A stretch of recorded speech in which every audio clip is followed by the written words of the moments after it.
শুধুমাত্র 1 কাপ আটা আর একটি ডিম দিয়ে ঘরেই তৈরি করে ফেলুন একেবারেই তেলে ভাজা নরম তুলতুলে কেক। আর এই কেকগুলো এতটা সফট ও এতটা নরম হয় যে বাচ্চাদের টিফিনে কিংবা বিকেলে চায়ের সাথেও অল্প সময়ে এই কেকগুলো তৈরি করে নিয়ে ফেলতে পারেন। আশা করি আপনাদের খুবই ভালো লাগবে। কেক তৈরি করার জন্য এখানে আমি রুম টেম্পারেচারে থাকা একটি ডিম নিয়েছি, দিয়ে দেব 1/2 কাপ পরিমাণ চিনি, দিয়ে দেব স্বাদ মতো লবণ, আর এখন এখানে আমি দিয়ে দিব 3 টেবিল চামচ পরিমাণ রান্নার রেগুলার তেল। এখন একটি কাঁটা চামচ দিয়ে সবগুলো উপকরণকে খুব ভালো করে মিশিয়ে নিতে হবে যতক্ষণ না ডিম আর চিনির কালারটা চেঞ্জ হয়ে যাচ্ছে। আর দেখুন এটার কিন্তু খুব সুন্দর করে কালারটা চেঞ্জ হয়ে গেছে। এখন এখানে আমি কিছু শুকনো উপকরণ চেলে দেব। সেজন্য একটি চালনিতে দিয়ে দিচ্ছি 1/2 টেবিল চামচ পরিমাণ বেকিং পাউডার আর দিয়ে দিচ্ছি 1 কাপ পরিমাণ আটা। আপনি আটার পরিবর্তে কিন্তু এখানে ময়দাও নিতে পারেন, এতে করে কেকগুলো আরও অনেকটা সফট ও অনেকটা নরম হবে, খেতে অনেক বেশি ভালো লাগবে। এখন শুকনো উপকরণগুলো চেলে নিয়ে এখন কাঁটা চামচ দিয়ে খুব ভালো করে মিশিয়ে নেব। আর আপনারা চাইলে কিন্তু হাত দিয়েও এটা খুব ভালো করে মিশিয়ে নিতে পারেন। শুকনো উপকরণগুলোকে খুব ভালো করে মিশানো হয়ে গেলে 10 মিনিট আমি এটাকে ঢাকা দিয়ে রেখে দেব।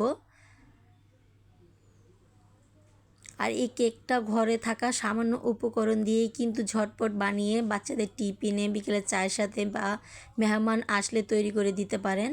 10 মিনিট পরে কাঁটা চামচ দিয়ে আরও 2-3 মিনিট এটাকে খুব ভালো করে মিশিয়ে নিতে হবে। আর দেখুন কেকের ব্যাটারটা কিন্তু অনেকটাই শুকিয়ে গেছে, দেখেই আপনারা বুঝতে পারছেন। এখন একটি মেজারমেন্ট কাপে কিছুটা তেল মাখিয়ে সবগুলো কেককে আমি একইভাবে ভেজে নেব। এতে করে কেকগুলো সম্পূর্ণ একইভাবে হবে আর দেখতেও অনেক সুন্দর দেখা যাবে। আর এভাবে হাতে কিছুটা চাপ দিয়ে এটাকে গোল করে নিয়ে নিচ্ছি। এখন আমি আগে থেকেই একটি প্যানে পরিমাণ মতো রান্নার তেল গরম করে নিয়েছি। আর এখন সবগুলো কেককে দিয়ে এগুলোকে উল্টে পাল্টে ভেজে নেব। আর অবশ্যই খেয়াল রাখতে হবে তেলের পরিমাণটা যাতে বেশি গরম না থাকে। আর চুলার আঁচটা কিন্তু একেবারে মিডিয়াম টু লো আঁচে রেখে কেকগুলো ভাজতে হবে। হাই হিটে কেকগুলো ভাজলে উপরে কালার চলে আসবে আর ভিতরটা কিন্তু কাঁচা থেকে যাবে।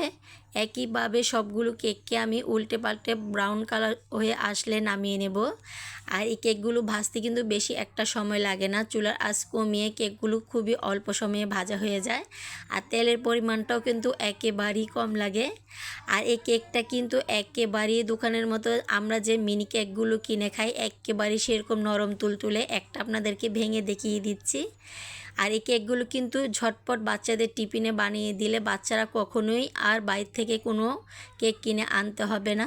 আশা করি রেসিপিটি আপনাদের খুবই ভালো লেগেছে। ভিডিওটি ভালো লাগলে আমার চ্যানেলটি সাবস্ক্রাইব করে পাশে থাকা বেল আইকনটি অবশ্যই ক্লিক করে রাখবেন।